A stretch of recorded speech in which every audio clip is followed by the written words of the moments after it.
안녕하세요. 한국기술교육대학교 계약학과 운영센터를 맡고 있는 부센터장 이상복입니다. 반갑습니다. 앞에서 우리 박희원 연구원님께서 충남형 계약과 충분히 설명을 했기 때문에 좀 건너가고, 그리고 이제 저는 한 1학습 병행부터 포함해서 계약학과를 한 10여 년째 하고 있거든요. 그러다 보니까 지금 앞에 우리 고등학교 학생님보다는 선생님이 계시고 하니까 발표 준비한 거에 컨셉을 좀 바꿔서 제가 학생들한테 이렇게 설명한다라는 부분으로 좀 말씀을 드릴까 합니다. 항상 학생들하고 이야기할 땐 이 부분을 먼저 이야기합니다. 학생 여러분, 꿈이 뭐예요? 요즘에 뭘 생각합니까? 지금 직업계고 학생이라면 만약에 취업을 준비한다면 특히 사라지는 직업이라든가 그런 부분들에 대한 생각을 많이 할 수밖에 없을 거고요. 혹은 포트폴리오를 준비하고 본인의 스토리텔링을 만들고 그런 부분들을 많이 이야기할 겁니다. 그래서 이런 부분들을 먼저 이야기하면서 인트로를 시작을 합니다. 그리고 나서 이제 이런 이야기를 꺼냅니다. 여기 지금 많은 분들의 만약에 학생이 있다고 하면 가장 중요한 건 우리는 이제 태어나서 죽을 때까지 많은 선택을 하게 됩니다. 그래서 이런 이야기를 먼저 시작을 하는데, 더 중요한 건 선택은 나의 의지이지만 선택의 실현은 나의 준비인 거죠. 그 선택을, 즉 어떤 기회가, 그러니까 저는 그 초이스보단 오히려 찬스라는 표현을 쓰는 걸 더 좋아하는데, 그 찬스를 잡을 수 있는 건 나의 준비이기 때문에 여러분들이 지금 어떤 준비를 하고 있느냐, 즉 기회는 준비자에게만 온다라는 부분을 되게 학생들에 강조하고 있고요. 그리고 옆에 있는 둘 다 똑같은 이야기죠. 본인이 즐겁고 좋을 수 있는 일을 하자라는 쪽입니다. 직장 생활하게 되면 점심시간 포함 9시간을 회사에 있게 되는데 그 9시간이 즐거워야 될 거 아닙니까? 그렇죠? 그래서 그런 부분들로 이야기를 많이 하고 있고요. 그렇다고 치면 지금 저희 대학은 반도체 디스플레이 공학과, 즉 공대 입장에서 학과를 운영을 하게 됩니다. 그렇기 때문에 학생분들의 진로는 오퍼레이터, 테크니션, 테크놀로지스트, 엔지니어 이런 구분으로 일을 할 수 있습니다. 이건 지금 보수적인 성향에서 적어놓은 겁니다. 오퍼레이터라고 하면 단순히 현장에서 장비를 조작하거나 혹은 그 품질 관리를 하는 사람들을 보통 이야기할 거고요. 테크니션은 그런 설비를 유지 보수하고 문제를 진단하고 하는 일들을 할 거고요. 테크놀로지스트는 우리나라에서 잘 쓰진 않지만 엔지니어와 그 사이에서 어떤 공정기술이나 이런 걸 담당할 수 있는 인력, 그리고 엔지니어는 보편적으로는 대졸 인력이 이론적 그 백그라운드를 가지고 설계나 연구 개발 등을 할 수 있는 부분들을 우리가 이야기를 하게 됩니다. 그런데 지금 말씀드렸던 그런 오퍼레이터, 테크니션, 테크놀로지스트, 엔지니어, 즉 단순 기능인이냐, 고졸 수준이냐, 전문대 수준이냐, 대학 수준이냐, 여기서는 그렇게 전공을 배웠다는 겁니다. 즉 오퍼레이터는 비전공자가 일할 수 있는 거고, 그 다음에 테크니션은 고졸 수준 기능인이라고 했었던 표현이 있지만 이거는 좀 보수적인 표현입니다. 현장이 많이 발전되면서 특히 반도체 디스플레이 그런 첨단 산업들 같은 경우에는 그런 벽이 많이 서러집니다. 특히 삼성 기준을 바라보면 아예 오퍼레이터는 거의 채용을 안 하고 있습니다. 거의 테크니션 이상, 특히 테크니션, 테크놀로지스트를 포함해서 설비 엔지니어라는 표현으로 채용을 하게 되거든요. 왜 그러냐면 설비가 복잡해지기 때문에 그래요.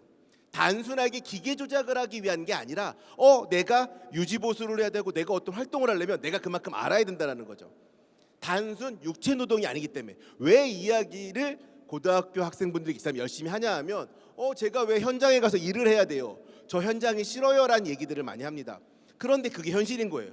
우리가 얼마 전에 미국에서 열심히 일하던 엔지니어들이 안 좋은 모습으로 우리나라에 복귀한 적이 있잖아요. 그렇죠? 그러면서 미국에서 어떤 일이 일어났습니까? 우리나라 그런 셋업하는 엔지니어들이 얼마나 소중한데라는 걸 알게 됐잖아요. 그 부분들이 바로 테크니션의 업무에 주된 영향이었거든요. 그 부분들이 우리나라가 잘하고 있는 영향이고요. 그 부분들 여러분들이 일을 할 수 있습니다라는 이제 설명을 하는 부분들이고, 그 부분들이 기업의 채용 문화에 많은 변화가 있습니다. 즉 테크니션 직군인데 엔지니어 역량을 가진, 즉 대졸 대졸을 뽑으려고 하는 게 지금 기업에, 특히 중견기업 이상에서는 그러려고 하는 부분들이 있습니다. 왜? 우수한 인재가 더 필요하니까. 현실적으로 4년제 대학과 전문대나 이렇게 바라보면 지금은 공부 조금만 하면 다 가잖아요. 그러다 보니까 공부 이렇게 접근하다 보니까 기업 입장에서 조금 더 우수한 인재가 조금 더 체계적으로 일을 하길 바라는 게 기업적인 부분입니다. 그래서 저희 학교는 기업과 학생의 수요를 충족할 수 있는 반도체 디스플레이 산업의 특성화의 계약학과, 충남형 계약학과를 준비하고 있습니다. 한기대 설명 넘어가겠습니다.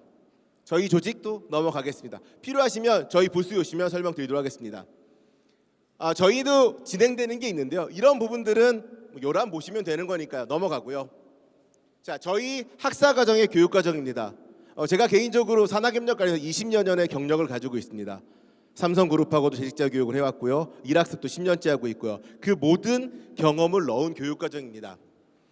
특히 파란 색깔로 보시는 부분들이 기계 설계를 위한 트랙을 만들어 놓은 거고요.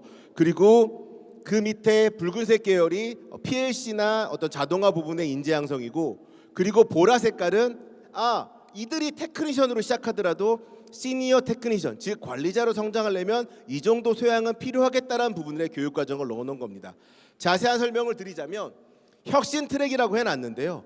우리가 밑에서 기업 경영 개론, 엔지니어 기초 역량, 프로세스 혁신론, 프로젝트 혁신 설계론, 이런 부분들은 회사에 취업하게 되면 야, 니들 기업이 목적이 뭔데? 뻔한 거잖아요. 이윤 추구를 시작으로, 자, 내가 회사에서 일을 하는데 이거 비효율 추구야. 어떻게 개선해야 될까요?